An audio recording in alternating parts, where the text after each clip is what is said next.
What if I told you that one of Africa's most overlooked and economically challenging nations just paid off nearly $5 billion in debt without a single dollar from the IMF, the World Bank, or any Western lender? Sounds impossible, doesn't it? And yet, that's exactly what Burkina Faso has done. A landlocked nation is often dismissed as too poor to stand alone, just rewrote the rules of modern economics. With unwavering resolution and bold leadership under President Ibrahim Traoré, this West African country took its destiny into its own hands and shattered the myth that Africa must always be dependent on Western aid to survive. This isn't just a financial success story, it's a political revolution. It's a statement to the world that a new Africa is rising strong, sovereign, and unafraid. If you've ever wondered whether African nations could break free from the grip of debt and dependence, this story is your answer. In early 2024, the world heard something they never expected. Dr. Apollinaire Guillaume de Tambela, Prime Minister of Burkina Faso, made a historic announcement. The country had fully repaid $4.79 billion in domestic debt. No external bailouts, no IMF rescue packages, no Western conditions or oversight. It was a stunning declaration that made the global financial community pause. Not because the amount was the largest ever seen, but because of who did it and how. Burkina Faso, a country that's often described as one of the poorest in Africa, had just done what wealthier, more stable nations often fail to do: clear its national debt using only internal resources. No media pleas for foreign support, no GoFundMe diplomacy with Paris or Washington. Instead, there was quiet planning, deep resilience, and a belief that Burkina Faso could fund its own future on its own terms. This move was more than financial, it was a political act of defiance. It sent a clear message to the international community: we are no longer playing by your rules. And perhaps even more shocking, it worked. Burkina Faso's decision to rely solely on domestic capital markets at a time when the country was under sanctions and political pressure has sparked what some call the beginning of Africa's financial reawakening. It wasn't just about paying the bills, it was about reclaiming control of money, of dignity, and of the national story itself. So how exactly did Burkina Faso manage to repay nearly $5 billion in domestic debt without foreign aid? The answer begins with a bold decision. Instead of chasing after international loans with strings attached, President Ibrahim Traoré's administration chose a radically different path, one rooted in national dignity and financial sovereignty.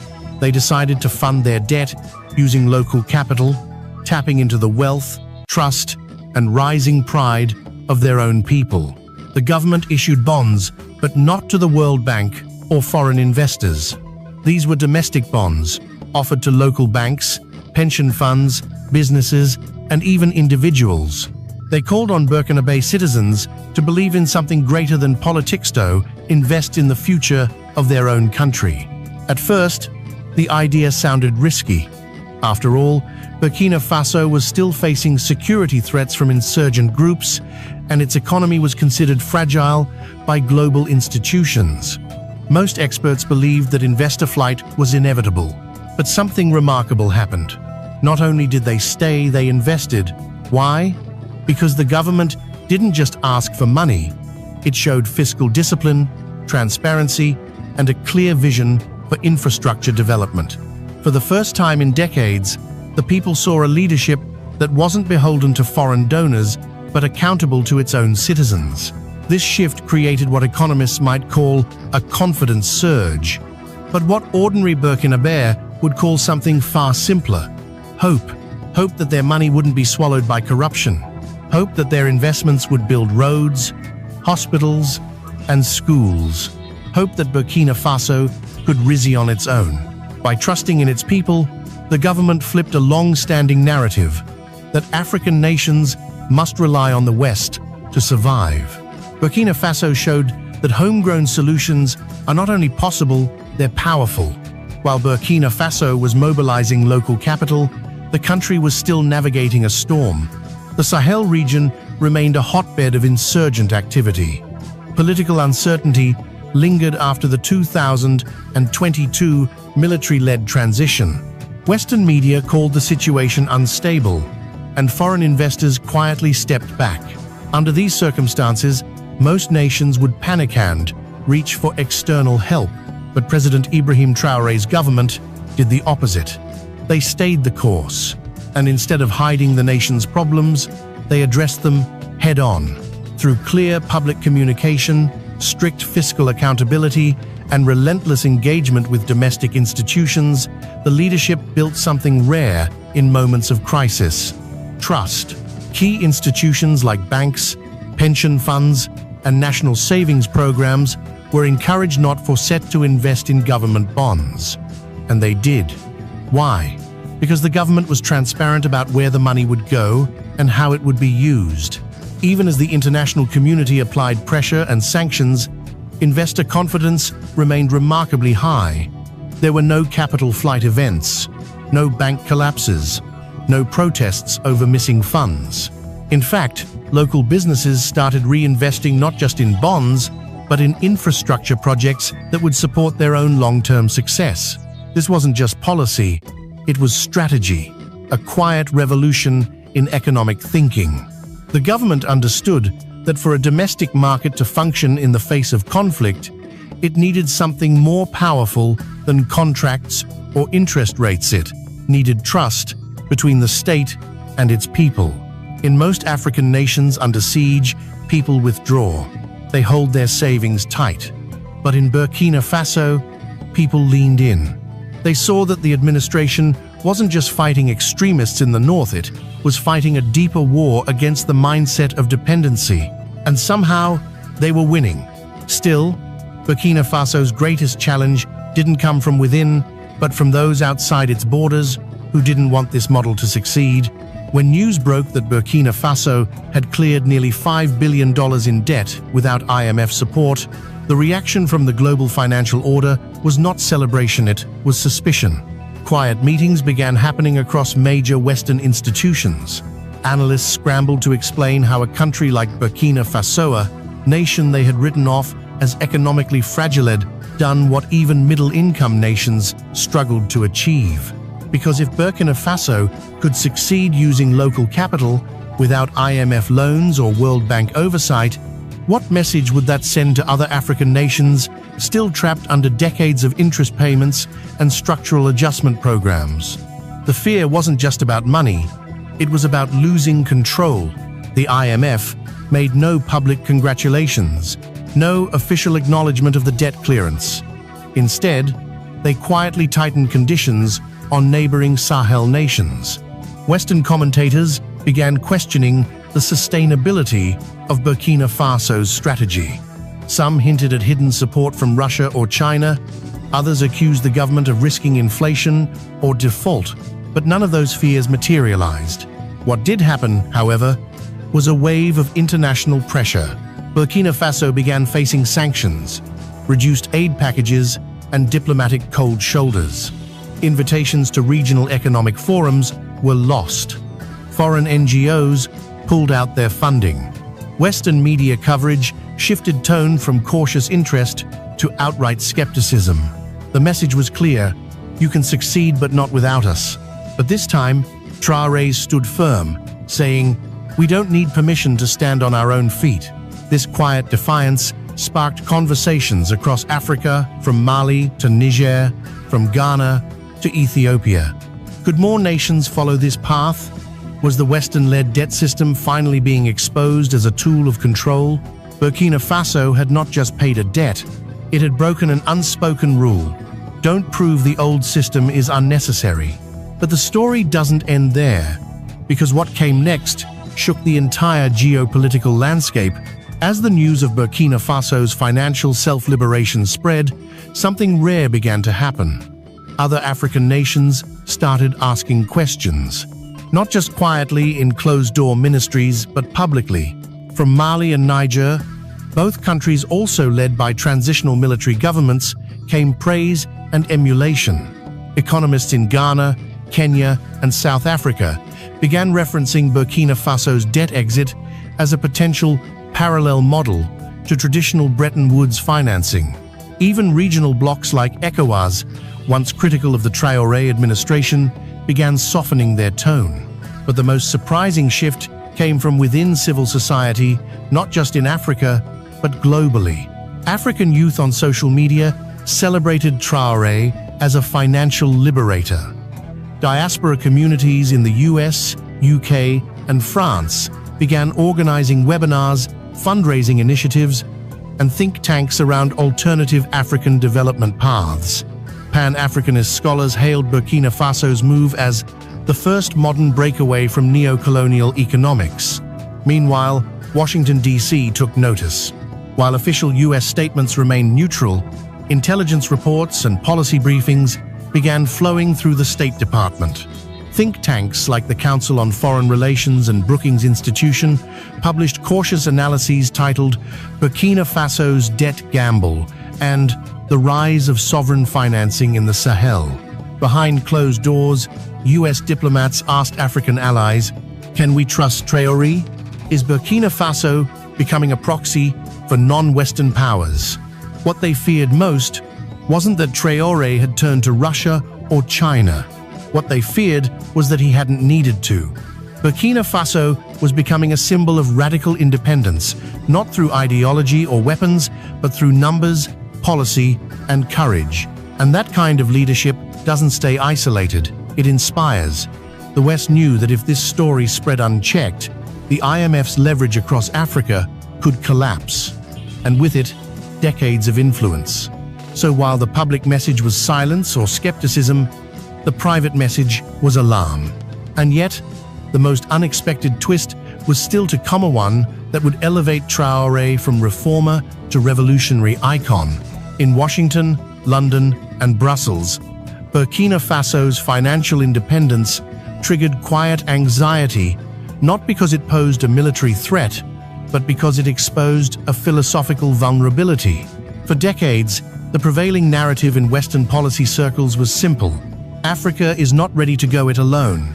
The continent, we were told, needed supervision, structural reform, and Western loans to survive. The International Monetary Fund and World Bank were sold to the public as lifelines, when in reality, they often became leashes. And then came Burkina Faso. This wasn't a story of sudden oil wealth or foreign bailouts. This was a country under intense pressure and isolation that had cut its debt, realigned its economy, and walked away from dependency on its own terms. For the American foreign policy establishment, the implications were sobering. If Burkina Faso succeeds, who's next? Would Niger, also under a nationalist junta, follow suit?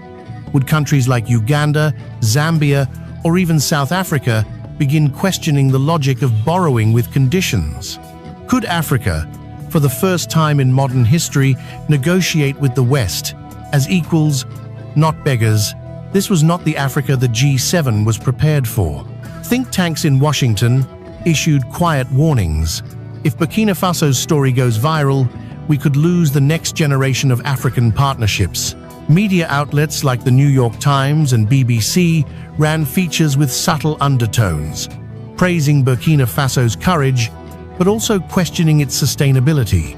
Phrases like populist experiment, dangerous nationalism, and shadow influence began creeping into headlines. In diplomatic circles, pressure was applied subtly. Suspended trade benefits, visa restrictions for key officials, travel advisories for NGOs and investors. And yet nothing stuck. Traoré refused to lash out. He remained calm, measured, and unwavering. He gave few interviews, but when he spoke, he chose his words with care. Burkina Faso is not anti-West, but we are pro-dignity. For American observers, the real threat wasn't in Traoré's resistance, it was in his results. What began as a national decision in Burkina Faso soon echoed across continents. In Latin America, economists in Bolivia and Argentina referenced the Traoré model as proof that small nations could push back against global financial orthodoxy. In Southeast Asia, academics in Indonesia and Malaysia began revisiting post-colonial economic theory. Even in Europe, Voices on the political fringe, both left and right, cited Burkina Faso's independence as a challenge to EU centralism and the stranglehold of the Eurozone. But the biggest tremor came from within Africa itself. In Pan-African forums, from Addis Ababa to Lagos, a phrase emerged again and again: if Burkina Faso can do it, why not us? The old belief that the IMF was the only path to stability was beginning to crack. Young Africans, often educated abroad, began returning home not with Western models, but with local blueprints. Sovereignty was no longer just a flag or a border. It was a budget, a loan, a choice. And for the first time in decades, Africa had a living example. Burkina Faso's shift didn't just challenge economics, it redefined power. Global investors began reassessing the Sahel. International lending institutions saw increased default risks, not because of mismanagement, but because of a rising refusal to play by old rules. A new generation of African leaders was watching Traoré carefully, not to mimic his uniform, but to understand his independence. And as the world recalibrated, one truth became clear. This was no longer just about Burkina Faso.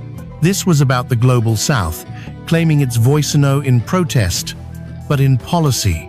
In this new game, Ibrahim Traoré wasn't merely surviving. He was setting the rules. In a stunning turn of events, reports surfaced in early 2025 that sent shockwaves through international finance. The International Monetary Fund quietly approached Burkina Faso with a proposal not of enforcement, but of cooperation. Yes, the same institution that had once demanded structural reforms, privatizations, and austerity from African nations was now proposing a bilateral economic forum with Ouagadougou. Why? Because the numbers told a story they could no longer ignore. Despite sanctions and international skepticism, Burkina Faso's GDP had stabilized. Its inflation rate dropped below 6%, and local currency usage had risen by over 40% in rural regions. The agricultural program, fueled by tens of thousands of military farmers, was outperforming projections. And crucially, the country's youth unemployment fell for the first time in a decade. From Washington to Paris, the narrative began to shift, not out of goodwill, but out of necessity. Burkina Faso had done the unthinkable. It didn't just survive outside the system. It functioned. It improved. It inspired. When the IMF requested a meeting, President Ibrahim Traoré reportedly gave a three-word reply: "We will listen." That reply was not submission. It was strength. It meant that for the first time, the conversation was being held on African terms. It was the moment when the colonized no longer had to ask, but were finally being asked. With the IMF's unexpected outreach, Ibrahim Traoré's leadership took on a new dimension. He was no longer just a national figure, but a beacon of African self-determination. His refusal to bow under Western pressure, combined with Burkina Faso's tangible economic success, made him a rallying point for millions across the continent. African leaders, activists, and intellectuals began invoking Traoré's name as a symbol of what bold, homegrown leadership could achieve. Songs were composed, speeches delivered, and grassroots movements mobilized around the idea that Africa could rewrite its future. Traoré's government used this momentum wisely. Instead of aggressive confrontation, they promoted a message of unity and renewal alone that invited other African nations to consider sovereignty not as rebellion, but as responsibility. At key summits, Traoré called for regional financial cooperation, investment in local markets, education, and youth empowerment. These were not just slogans, they were strategic blueprints grounded in Burkina Faso's lived experience. Global media started to portray Traoré not as a disruptive insurgent, but as a visionary reformer challenging the outdated global order. Even some Western politicians began cautiously admiring his courage, recognizing that Africa's future lay in leaders who embraced self-reliance rather than dependence. The stage was set for a new chapter in African politics zone, where leaders like Ibrahim Traoré would be seen as champions of dignity and economic freedom. His story was no longer just Burkina Faso's. It was Africa's story. It was a story of awakening, and it had only just begun. Burkina Faso's journey, from debt-ridden nation to financial trailblazer, is more than a story of numbers. It's a testament to what happens when a country believes in itself. Today, Burkina Faso stands reborn, its people empowered, its economy resilient, its future bright. President Ibrahim Traoré's words echo loudly across the continent. We do not ask for permission to be free. We rise and claim our freedom. This is the spirit Africa needs: courage, dignity, and unwavering faith in its own potential. If you feel moved by Burkina Faso's bold stand and want to see more stories of African strength and renewal, please share this video. Let's amplify the truth beyond the headlines. Subscribe to our channel to join the journey of uncovering Africa's untold stories of resilience, leadership, and hope. Together, we can support a future where Africa no longer bows but leads. God bless Burkina Faso. God bless Africa.